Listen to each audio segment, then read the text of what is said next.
ഖുഷാം ഐലൻഡിൽ ഒരു വെടിപൊട്ടി, ഭയങ്കരമായ സ്ഫോടനം മുഴങ്ങി. അൽ ജസീറ ചാനലൊക്കെ ആ സ്ഫോടനം നടന്നതിൻ്റെ വിവരങ്ങൾ പുറത്തുവിട്ടു.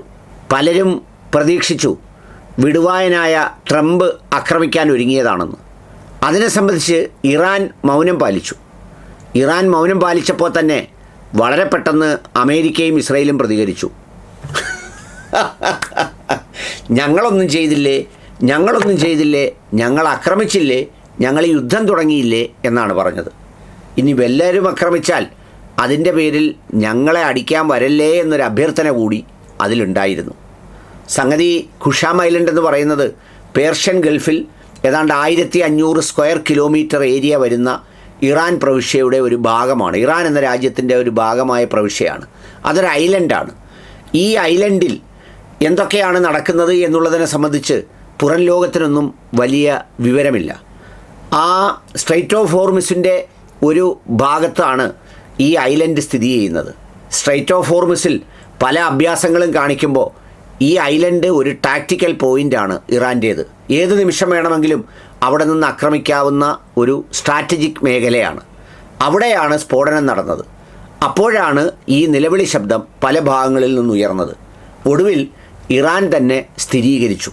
ഇറാൻ പറഞ്ഞു, അത് ഇവരാരും പൊട്ടിച്ചതല്ല, ഞങ്ങളുടെ കയ്യിലുണ്ടായിരുന്ന കുറച്ച് അമ്യൂണീഷൻസ് അഥവാ സ്ഫോടക വസ്തുക്കൾ ഡീഅമ്യൂണൈസ് ചെയ്തതാണ്. അഥവാ അതിനെ ആ സ്ഫോടനാത്മകത ഇല്ലാതാക്കി അത് നശിപ്പിച്ചതാണ്. അതെല്ലാം വീശാൻ വെച്ചിരുന്നതായിരുന്നു. അതിൻ്റെ കാലാവധി കഴിഞ്ഞ് ഇനി അത് ഉപയോഗിക്കാൻ കഴിയാത്തത് കൊണ്ട് ഞങ്ങൾ സ്വയം അതിനെ നശിപ്പിച്ച് കളഞ്ഞതാണ്. നശിപ്പിച്ചത് വെറുതെ നശിപ്പിച്ചതല്ല, കൂടുതൽ മെച്ചപ്പെട്ടതും നല്ലതും സൃഷ്ടിക്കുന്നതിന് വേണ്ടിയാണ്, ഉണ്ടാക്കുന്നതിന് വേണ്ടിയാണ്. ഞാൻ ഇടയ്ക്കൊരു വീഡിയോയിൽ പറഞ്ഞിരുന്നു, ഇറാനികളുടെ ഒരു പ്രത്യേകത, അവിടുത്തെ സൈനികർ എന്ന് പറയുന്നത് ഒരു 7ാം ക്ലാസ്സുകാരും ഗുസ്തിക്കാരും അല്ലെങ്കിൽ 8ാം ക്ലാസ്സുകാരും ഗുസ്തിക്കാരും ഒന്നുമല്ല. സൈനിക മേഖലയിൽ ജോലി ചെയ്യുന്ന എല്ലാ ആളുകളും ഹൈലി ക്വാളിഫൈഡാണ്, എൻജിനീയേഴ്സാണ്, നല്ല ഹൈ എൻഡ് ക്വാളിഫൈഡ് റിസർച്ചേഴ്സാണ്. അപ്പോൾ അവരുടെ ഒരു പ്രധാനപ്പെട്ട ജോലി യുദ്ധമില്ലെങ്കിലും ഈ സാധനങ്ങൾ പരിഷ്കരിക്കലും ഉണ്ടാക്കലും നിർമ്മിക്കലും ഒക്കെയാണ്. മറ്റ് രാജ്യങ്ങളെപ്പോലെ ഇത് വാങ്ങി വലുതാക്കി ഇതിൽ നിന്ന് കാശടിക്കാൻ അവരുദ്ദേശിക്കുന്നില്ല.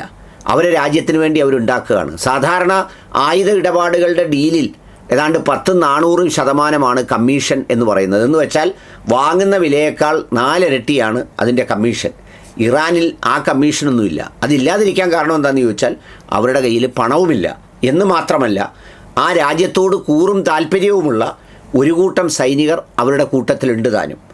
ഏതായാലും അത്തരമൊരു സംഗതി കൂടിയാണ് ഈ സംഭവത്തിലുണ്ടായത്. അങ്ങനെ ഖുഷാം ഐലൻഡിലെ ഈ സ്ഫോടനം ഒന്നുമില്ലെന്നറിഞ്ഞ് അവർ അംഗീകരിച്ചപ്പോഴാണ് ട്രംപും അച്ചമ്പിയും നെതന്യാഹുവും ശാന്തമായി ഒന്ന് ഉറങ്ങിയത്. ഇനി ഞങ്ങളടിച്ചു എന്നും പറഞ്ഞ് ഞങ്ങളുടെ പുറത്ത് കയറാൻ വരുമോ എന്നുള്ളതായിരുന്നു ഭയം.